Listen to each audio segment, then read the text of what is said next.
Hey guys, Frank Coble here, doing another video for you. Hope you guys like this.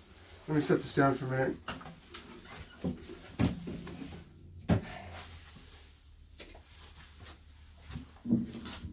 When I do this is going to be really powerful. This is like one of these messages that I need to do before I die, kind of like deathbed thing. I got to get this out.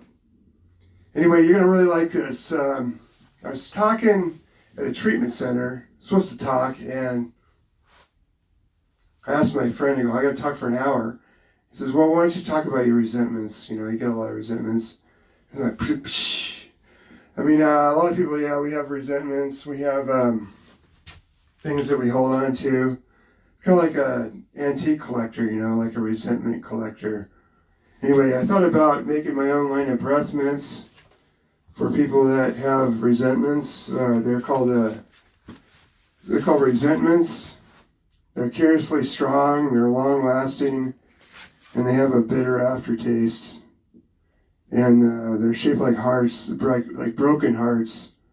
And they have like little insults on them, like "you suck." Then I thought about I should do another set of breath mints for people that are divorce resentments. They're called disappointments. In the sign says, sorry, they're so expensive. And they're shaped like little suckers that say sorry. Anyway, you guys gotta lighten up, Life is short. We're all gonna die someday. And so don't sweat the small stuff, right? As long as you're not dead, everything is small stuff. So anyway, I was talking to my friend about resentments, and so the first thing that came to my mind, is a record player. Like, resentment is just like a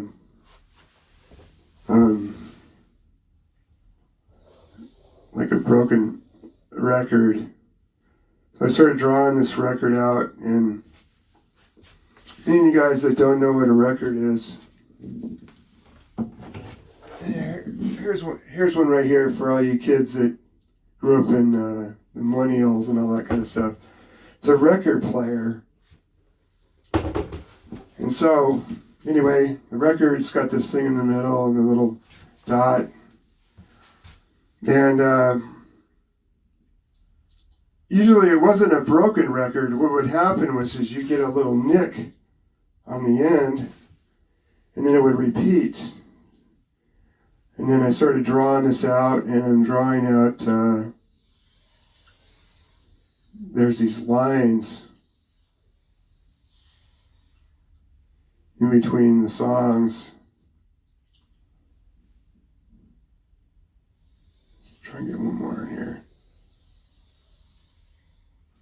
Here, I'll show you real quick. Here, on this, I'll try and get close, but you can see there's like lines where there's the quiet part in between songs. And if you had this needle here, what you had to do is pick up the needle and move it to the next. If it was stuck on this one song, you'd have to move it over. Here, I'll just show you real quick. It's just this thing you just lift. Whoops! You just lift this thing up, move it over, and let it back down. That's what you had to do. That's how we did it in the old days. We didn't have like this pushing a button or nothing like you kids do nowadays. You got it so easy. Anyway, so I'm drawing this out, thinking about, no one likes to listen to a broken record, right? And I started thinking about this more, and it's like, usually, you get a scratch on the front, the first section, because that's where it's going to hit like some piece of furniture or something. Anyway, it wasn't a broken record, it was just a scratched record. And then, and if you don't pick up and start thinking about drawing these lines out, is not only are you repeating yourself, you're missing the rest of the album, you're missing the rest of the songs. And I remembered I just got a really good album I really liked, and it was a cassette actually, but same idea that the first song really wasn't to me it wasn't that great. The next 3 songs were spectacular. And yeah, actually masterpieces, and that's the way it is. If you don't pick up the needle and move it over, you're going to miss out on the other chapters in your life, or some people call it like chapters. And so anyway, I mean, it's easier said than done sometimes to pick up the needle and move it over. And that's where, I think one thing I would recommend is to write out a resentment list. They talk about this in 12 steps, where you have these columns where you write out what the person was and what did they do and how did they affect you. And then you have this one last column, what was my part? Was my part, or where would I have been at fault? And someone even recommended doing another column of what would God's ideal be for that relationship. And then who it was, person, places, or things, and what did they do? What did they affect you? How did they affect your life? And so that's one step, and then you talk it over with somebody, like a sponsor or a mentor, spiritual mentor or counselor. Now they're getting into coaching. That's what I'm looking at doing some of. And then you gotta ask yourself, what's it gonna cost you to be sitting there repeating the same thing over and over again? What's your cost? It's like all the time you can waste playing stuff over and over again in your head. And I would, tailor this to different groups. This is for, a corporate event or for a church event. Kind of the same principle for different. This applies to anyone, really. I mean, a lot of people, they have resentments and they don't talk about it. They just kind of store it. Recently, just for example, I was fighting city council on this project they were doing, this tunnel down in Seattle. They had this design. They wanted some extra funding from the government, federal, if they made it along the seawall. And it would have been way more expensive than the money they were going to get. And anyway, they had this huge ramp going down 7 degrees, which is the maximum ramp. And then it would turn a sharp turn to the right and then a sharp turn left. And I'm like, well, that's a disaster. I mean, you got this long hill going down, and then plus going up, all these cars would have to gun it to get up the hill, and it would have just been, and then at the top there was a park on one side, so all the carbon monoxide. Anyway, it was a terrible design. Anyway, I argued it with the city, and they said, they ended up backing down and figuring out a better plan. But I remember going to talk to the city council again, and this one city council member, it's like, oh, I remember you. I like that. I remember you. And then I explained to him, like, why did you sign off on that? That was terrible design, like big slope down going down and then turning real sharp to the, would have been a recipe for disaster. Anyway, so he kind of backed up a little bit, but I always liked that. I remember you, like, so cracked me up.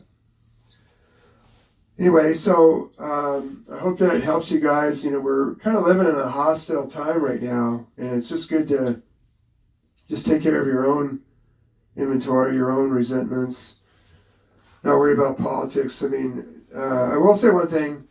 there used to be like, Happy Veterans Day yesterday. There used to be 75% of all the congressmen were veterans. This is back in the 70s. And now it's 18%. So it's dropped from 75 all the way down to 18. And I think more, if you want to be patriotic, you're prior military, get involved, sign up, the pickings for presidents, people are complaining about Trump or, Biden, hey, get involved, we need to have good choices for, I've had someone say to me, that, they were talking about how bad armchair politicians talking about how bad presidents. I go, well, I was at Home Depot and some guy was complaining to this one kid about how bad the service was there. And the guy, he was bad service, like this old guy. And the young guy just looked at him and goes, hey, you know what? There's applications at the front of the store. Go fill out an application if you don't like the service here. And I just say that to people, if you don't like the service that your congressmen are giving you, there's an application at the front of the store. Find out the dates for applying for the position. It's kind of funny they don't make that too readily available sometimes, it seems like. Anyway, just get your name in there and start running for something, even city council. See if you can handle all the garbage and, how patient you got to be with it. Anyway, I want to give one more final shout out to people that honored veterans yesterday. And that would be Olive Garden, Applebee's, Red Robin, Red Lobster, Home Depot gives 10%, and Lowe's gives 10%. Anyway, if you went and used that, if you're a veteran, or any of those other ones that are on the list, write them a letter to corporate or, to the store that you went to. I mean, that was huge. Be blessed and then be a blessing to others. That's what I say. Go and be generous. And anyway, if you like this kind of stuff, hit the like button and subscribe. And we'll be cranking out stuff here for you during this pandemic. You guys stay safe out there. There's real high suicide rate and drug addiction and alcohol. And I say just alcohol abuse. Just be other-centered. Think about other people. Get outside of yourself and think about how you can help other people. Anyway, that's enough for me for right now. You guys have a great day, and hope to see you soon.